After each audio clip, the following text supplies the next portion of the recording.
Now in this video presentation we are going to see of Chvostek and the Trousseau sign, which you will be able to appraise in cases of hypocalcemia. Now the total calcium in our blood is 8.5 to 10.5 mg per deciliter, and the ionized calcium is between 4.65 to 5.25 mg per deciliter. Some of the lab make the measurement of ionized calcium also. Now below this reference value can lead to hypocalcemia. We can know if there is a less than 46.5, hypocalcemia can be diagnosed. Now 41% of the calcium is bound to the protein. Which type of protein in the blood? The albumin and the globin level. So when you are diagnosing a case of hypocalcemia, special attention should also be made toward the albumin level. So approximately 0.8 mg per deciliter of the total calcium concentration decreases or drop for every 1 gram per deciliter of the decrease in albumin concentration. Now the predominant hypocalcemia signs are neuromuscular irritability, paresthesia, tingling of the finger and the toes, and the spontaneous latent tetany also you can be able to see. Now in cases of if tetany has developed, means low amount of calcium is there, and this is one of the signs that you can elicit when there is a low amount of calcium is there. Now this is the name of the scientist who first described in 1876. He was an Australian born surgeon. So what he did, that when he tapped the facial nerve below the zygoma, there was a ipsilateral contraction of the facial muscle that we are going to see a little while from now. And the second sign that can be illustrated in a hypocalcemia is the Trousseau sign. Okay, when you are increasing the systolic blood pressure by 20 mm of Hg, 15 or 20 mm of Hg. We are going to see that. Now this Trousseau sign was also described by a French scientist in 1861.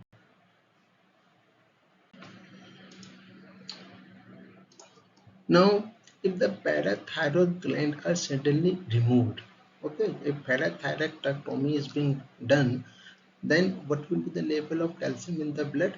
The calcium level from 9.4 mg deciliter or the normal level, it will come to approximately 6 to 7 mg per deciliter within a matter of 2 to 3 days, and the amount of phosphate in the blood is going to double. So if there is a low amount of calcium is there, the sign of tetany will appear in the body. Now apart from the other muscle that can be affected by the low amount of calcium, laryngeal muscles are very sensitive to the low amount of calcium. And what will going to happen to this muscle? Tetanic spasm can happen, and if the spasm is strong enough, respiration is going to be affected. Okay.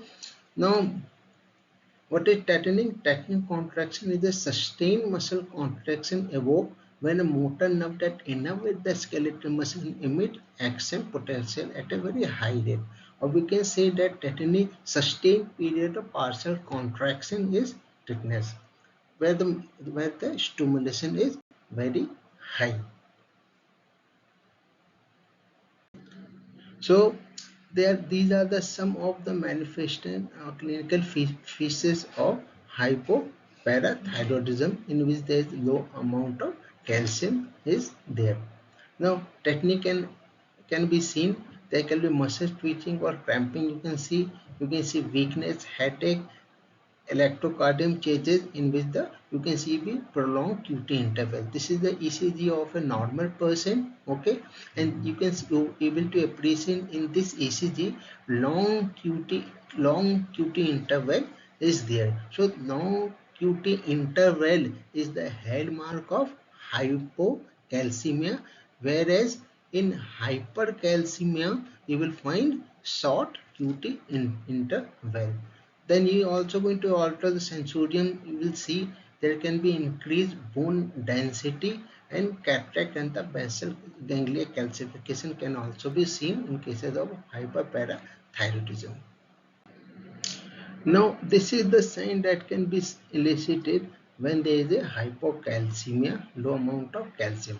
What we are supposed to do when you tap the cheek 2 centimeters in the front of the ear, that means you are tapping the facial nerve, okay, over here. When you are tapping the facial nerve, okay, so what you are going to see, you can see the contraction of the same side where you are tapping, like in this way. You are tapping in the facial nerve, and you will be able to see the contraction of the muscle. Now, if the it is positive, okay, if the sign is positive, what you are going to see, you are going to see cases of hypocalcemia. Even if there is the electrolyte imbalances there, respiratory alkalosis, acute pancreatitis, or kidney failure. Okay, so when you are tapping the facial nerve in front of the ear, there will be ipsilateral twitching in the of the mouth and the periorbital muscle. Ipsilateral means the same side. Okay, if it is positive, positive can be seen in these conditions.